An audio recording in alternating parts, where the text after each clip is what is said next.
नमस्कार, मैं डॉक्टर शिवांशु सक्सेना, पूजा homeo clinic Dhampur. आज हम बात करने वाले हैं मेल इनफर्टिलिटी के सबसे कॉमन इशू मतलब लो स्पर्म काउंट के बारे में और जानेंगे 5 सबसे common reason low sperm count के।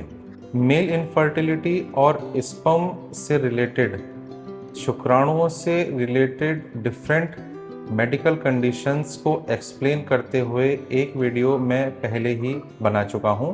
अगर आपने वो वीडियो अभी तक नहीं देखी है तो इस वीडियो के डिस्क्रिप्शन में मैंने उस वीडियो का लिंक दे दिया है, एक बार आप जाकर उसे ज़रूर देखें। सबसे पहले तो बेसिक पॉइंट के बारे में अगर बात करें तो आप लोगों का ये जानना बहुत ज़रूरी है कि एक हेल्दी मेल में, एक स्वस्थ पुरुष में शुक्राणुओं की संख्या, स्पर्म की संख्या कितनी होनी चाहिए।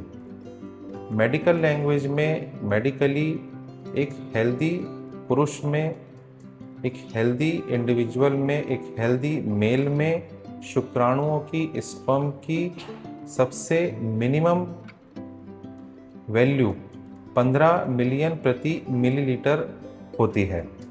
जब सीमेन एनालिसिस के दौरान अगर किसी व्यक्ति के शुक्राणुओं की संख्या 15 मिलियन प्रति ml से कम होती है, तब उस स्थिति में कहा जाता है कि स्पर्म काउंट लो है, मतलब शुक्राणुओं की संख्या कम है और मेडिकल की भाषा में इस स्थिति को कहा जाता है ओलिगोस्पर्मिया।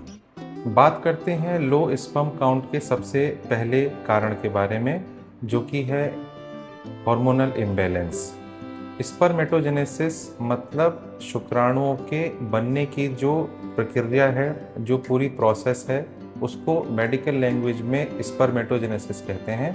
ये पूरी प्रोसेस टेस्टोस्टेरोन हार्मोन, FSH मतलब फॉलिकुलर स्टिमुलेटिंग हार्मोन और LH हार्मोन मतलब कि ल्यूटिनाइजिंग हार्मोन, ये तीनों हार्मोन्स मिलके स्पर्मेटोजेनेसिस की पूरी प्रोसेस को कंट्रोल करते हैं। अगर किसी भी वजह से तीनों हार्मोन के लेवल में कोई भी गड़बड़ आए या तीनों में से किसी भी एक हार्मोन के लेवल में गड़बड़ आए तो स्पर्मेटोजेनेसिस मतलब शुक्राणुओं के बनने की जो पूरी प्रक्रिया है उसमें प्रॉब्लम आने लगती है, जिसके चलते स्पर्म काउंट लो हो जाता है। तो साधारण शब्दों में ये समझा जा सकता है, ये कहा जा सकता है कि अगर किसी भी वजह से बॉडी का इंटरनल हार्मोनल सिस्टम डिस्टर्ब हो जाए तो स्पर्म के काउंट पर उसका डायरेक्ट इम्पैक्ट पड़ता है। वहीं बात करेंगे दूसरे रीज़न के बारे में। दूसरा सबसे कॉमन कारण है वेरिकोसील। स्पर्मेटोजेनेसिस मतलब स्पर्म के बनने की पूरी प्रक्रिया के लिए स्क्रोटम मतलब अंडकोश का तापमान शरीर के तापमान से कम 2 से 3 डिग्री सेंटीग्रेड कम होना चाहिए। वेरिकोसील की स्थिति में क्या होता है, जो अंदर खून की नसें होती हैं, टेस्टिस के चारों ओर जो अंदर खून की नसें होती हैं, उनमें ढीलापन आ जाता है। ढीलापन आने की वजह से ब्लड फ्लो बहुत ज़्यादा मात्रा में होने लगता है। ब्लड फ्लो ज़्यादा होने की वजह से टेस्टिस के चारों ओर का तापमान थोड़ा बढ़ जाता है, जिसके चलते स्पर्म की क्वालिटी और क्वांटिटी दोनों पर ही डायरेक्ट इम्पैक्ट पड़ता है। बात करेंगे तीसरे कारण के बारे में, जो कि है लाइफस्टाइल फैक्टर। लाइफस्टाइल फैक्टर सबसे कॉमन कंडीशन है आज के समय में। Alcohol intake, smoking, stress, junk food, इस तरीके के चीज़ों का डायरेक्ट इम्पैक्ट हमारे हेल्थ, हमारे मेटाबॉलिक एक्टिविटी पर पड़ता है, जिसके चलते हमारे शरीर की मैक्सिमम फिजियोलॉजिकल प्रोसेसेस कहीं ना कहीं इम्बैलेंस होती हैं। ये सभी फैक्टर ऑक्सीडेटिव स्ट्रेस को बढ़ाते हैं। ऑक्सीडेटिव स्ट्रेस के बढ़ने की वजह से स्पर्म के अंदर का जो DNA स्ट्रक्चर होता है वो डिस्टर्ब हो जाता है, जिसके चलते स्पर्म के काउंट पर डायरेक्ट इम्पैक्ट पड़ता है और इसी की वजह से स्पर्म की क्वालिटी भी डिस्टर्ब हो जाती है। चौथा कारण आता है इन्फेक्शन और एसटीडीज़। एसटीडीज़ मतलब सेक्सुअली ट्रांसमिटेड डिजीजेस।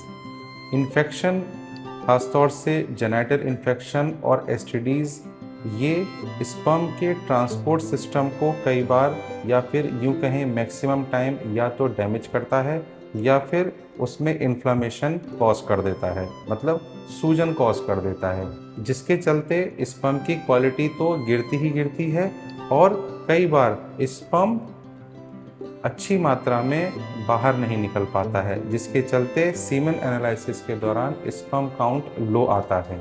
पांचवा सबसे कॉमन कारण निकल कर आता है हीट एक्सपोजर और टाइट क्लोथिंग।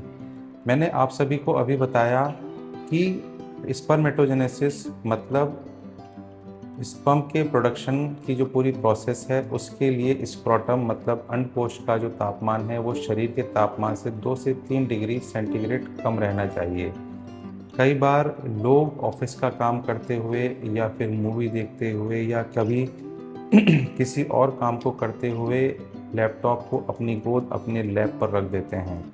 उसी के साथ साथ कई लोग टाइट इनरवेयर, टाइट जीन्स का यूज़ करते हैं या फिर आजकल कई लोग गर्मी के दिनों में भी या फिर जाड़े के दिनों में बहुत तेज़ गर्म पानी का यूज़ करते हैं नहाने के लिए। ये सभी जो कारण हैं, ये सब हमारा जो स्क्रोटम होता है उसके टेम्परेचर को कुछ पॉइंट बढ़ा देता है और स्पर्मेटोजेनेसिस के लिए, स्पर्म के प्रोडक्शन के लिए थोड़ा सा भी अगर टेम्परेचर बढ़ जाता है तो वो स्पर्म की क्वालिटी पर डायरेक्ट इम्पैक्ट देता है।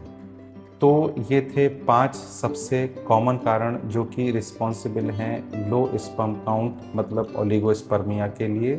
अगर आप या आपका परिचित कोई भी इस समस्या से जूझ रहा है तो पॉजिटिव फैक्टर को आइडेंटिफाई करना बहुत ज़रूरी है। ऐसी ही और इन्फॉर्मेटिव वीडियोस के लिए हमारे चैनल को सब्सक्राइब करें और अगर आप पर्सनल कंसल्टेशन चाहते हैं तो डिस्क्रिप्शन बॉक्स में दिए गए ईमेल एड्रेस पर आप अपनी समस्या को डिटेल में लिख सकते हैं। मैं पूरी कोशिश करूंगा कि आपकी समस्या का समाधान दे सकूं। तब तक के लिए धन्यवाद।